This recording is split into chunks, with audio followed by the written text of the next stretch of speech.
اعوذ باللہ من الشیطان الرجیم بسم اللہ الرحمن الرحیم۔ شروع کرتا ہوں اللہ تعالیٰ کے نام سے جو بڑا مہربان اور نہایت رحم کرنے والا ہے۔ دعا ہے اللہ تعالیٰ ہم سب کو دنیا اور آخرت کی کامیابیوں سے ہمکنار کرے اور بیماروں کو شفائے کلی عطا کرے۔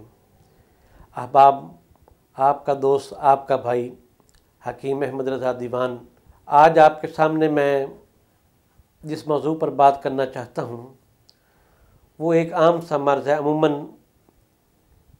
آپ نے دیکھا ہوگا آلائے تناسل جو ہے لوگوں کا، وہ ہاتھ کے استعمال کی وجہ سے یا ہم جنس پرستی کی وجہ سے اس کے اندر مختلف قسم کے نقائص پیدا ہو جاتے ہیں۔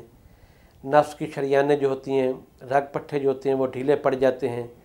بعض دفعہ نفس کے اندر ٹیڑھا پن آ جاتا ہے۔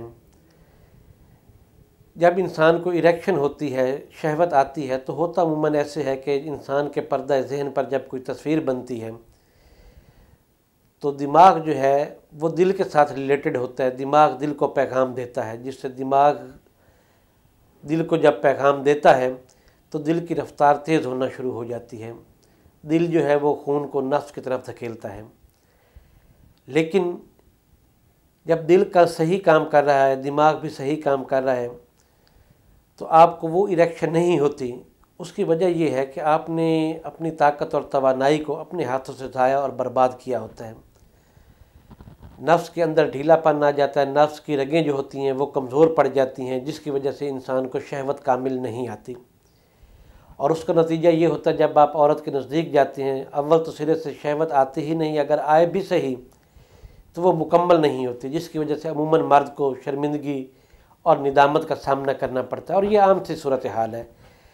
سامعین، میرے 20 سالہ طبی کیریئر میں ایسے کئی مریض آئے ہیں، لیکن جتنا پچھلے 10 سالوں سے مردانہ کمزوری کے مریض آئے ہیں اتنے پہلے کبھی نہیں دیکھے میں نے۔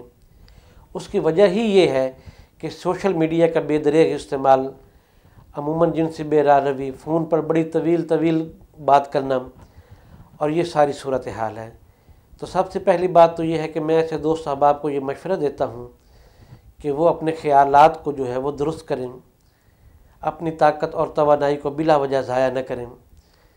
زندگی بہت قیمتی چیز ہے، اور کل کو بجائے آپ اس کے کہ علاج معالجے میں اپنا بیش قیمت سرمایہ جو ہے وہ ضائع کریں، تو اس سے بہتر ہے آپ احتیاط کریں، اپنی صحت کا، اپنی تندرستی کا خیال رکھیں۔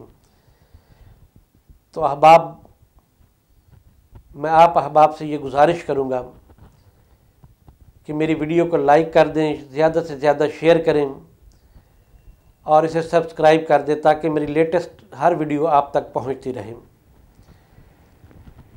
ایک تو ایسے احباب کو میں یہ مشورہ دوں گا جنہوں نے غلط رستے اپنائے ہوئے ہیں، غلط کاریوں میں مبتلا ہیں، وہ برائے مہربانی اس سے اجتناب کریں، اور ان کو ایک میں نسخہ بتاتا ہوں جو بہت آسان ہے، آپ کا آسانی سے بن جائے گا، وہ استعمال کریں۔ انشاءاللہ تعالی نفس کے جملہ نقائص جو ہیں وہ دور ہو جائیں گے۔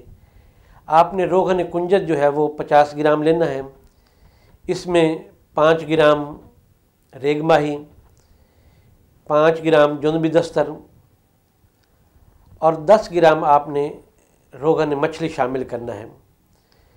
تو احباب، جب آپ روغن کنجد میں ریگ ماہی اور جنبی دستر شامل کریں گے، جب وہ بریاں ہو جائیں تو اس میں روغن مچھلی شامل کریں۔ جب تھوڑا سا نیم گرم ہو تو زعفران کو اس میں شامل کر کے آپ محفوظ رکھ لیں۔ اس کے 3-4 قطرے جو ہے آپ سوتے وقت عضو پر مالش کریں۔ اس میں یہ ہے کہ آپ نے نفس کا اگلا حصہ اور نیچے پیشاب کی نالی کو چھوڑ کر آپ نے مالش کرنی ہے۔ انشاءاللہ تعالی 15-20 دن کے استعمال سے خاطر خواہ فائدہ ہوگا، اور نفس کے جملہ نقائص جو ہیں وہ دور ہو جائیں گے۔